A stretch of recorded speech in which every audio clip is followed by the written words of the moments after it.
Merci beaucoup d'être là, ça fait plaisir. Merci à vous de nous avoir invités. Ben, grand plaisir. Le nouvel album s'appelle You Don't Have to Worry, donc il n'y a pas à s'inquiéter. 7 ans, ça doit faire plaisir de revenir. Plaisir, c'est le mot. Ouais. Après 7 ans, oui, c'est un vrai plaisir de pouvoir redéfendre l'album, refaire des concerts dans une belle effervescence. Oui, c'est sûr que c'est bien. Ouais. Au-delà du... Parce qu'il y a eu un best-of, on dit 7 ans, mais il y a eu un best-of, vous avez fait un album aussi solo. Et pourquoi avoir eu autant de temps entre les deux derniers albums pour Charcot? Il s'est passé quoi? Dites-nous Je tout. dois faire une réponse très courte, j'imagine. On a tout le temps. Eh bien, Les gens sont relax à la maison. Ils sont bien. J'avais l'impression que le dernier album, j'avais été un petit peu à côté de la plaque. Et je voulais plus gâcher cette chance d'avoir à faire un album et de se sentir à côté de la plaque. Donc j'ai pris vraiment beaucoup de temps pour peser et sous-peser toutes les chansons, les compositions, pour être sûr de ne pas être à côté de la plaque, de ne pas avoir ce sentiment. Et Ah oui, c'est étrange. Vous en êtes rendu compte quand? Vous avez l'impression d'être à côté de la plaque? très vite, quand il sort et qu'il n'y a pas d'effervescence, c'est comme un bébé mort-né, quoi. C'est terrible. Quand on le fait écouter Ah oui? et que les gens sont...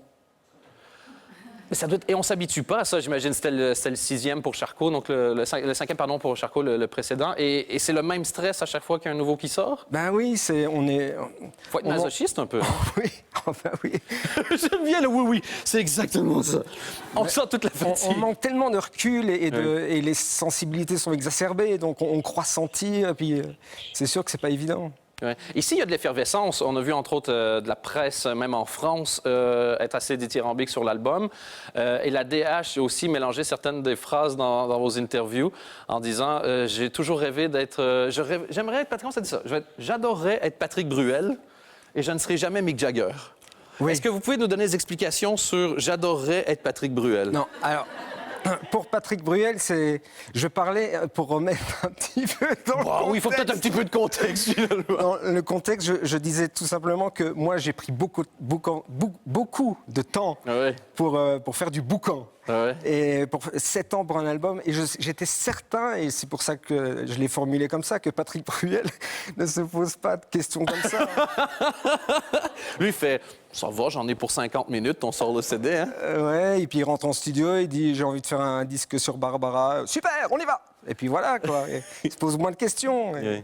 J'aimerais bien avoir cette légèreté frivole. Et il y a du plaisir en ce moment à venir défendre l'album? À fond, bien sûr qu'il y en a du plaisir. On est quand même très très fiers de l'album, des compositions. Je pense que notre batteur Olivier Cox n'a jamais joué aussi bien. Je suis fier de ça. Teuk, notre guitariste, n'a jamais joué aussi bien. Je suis content de ça. Il était un peu en dessous dernièrement, Tuck. Hein? En dessous? Non, c'est vrai. J'essaie de voir s'il n'y a pas moyen d'avoir des dissensions dans l'équipe. Non, et le prochain album, ce sera Charcot reprend le grand Jojo? Non. Là...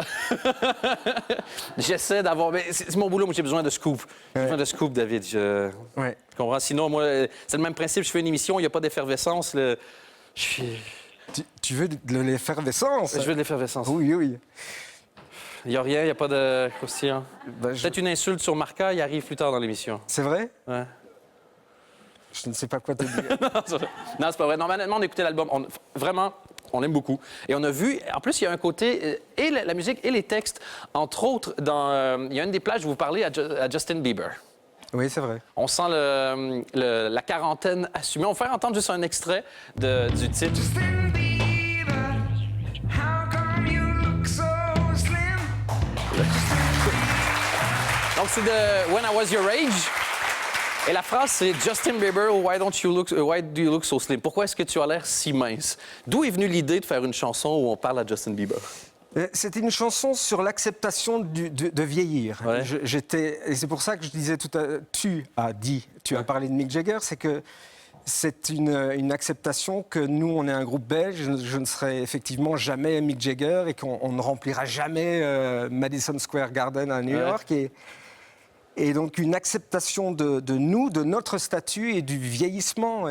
Parce que, évidemment, les premières compos étaient très dans la posture. Ouais, je suis jeune, mais en fait, au bout d'un temps, tu te rends compte que tu es moins jeune et que tu as besoin d'un référent, de dire moi aussi j'étais jeune et moi aussi, dans cet univers de jeunisme, moi aussi j'ai des choses à dire encore. Je ne suis pas une vieille Enfin, Un vieux con? oui. Mais au moins, il y a des modèles maintenant. Il y a énormément de rockers. Quand tu regardes des tournées qui font le plus d'argent aussi dans le monde, souvent, c'est des rockers d'à peu près 200 000 ans chacun. Il y a une possibilité de vieillir dans le Je rock. pense que tu exagères. Ils font 200 000 ans, c'est beaucoup trop. Mais c'est... allez, disons qu'il y a des rockers de la cinquantaine, soixantaine. C'est des valeurs pas- sûres. Les Ouais. gens vont voir des valeurs sûres maintenant, c'est sûr. Vous, dans 20 ans, vous êtes encore là? Vous aimeriez? Oui. Je suis sûr qu'il y a une hésitation en disant non, moi, j'aimerais avoir une ferme où j'ai des poneys. C'est le.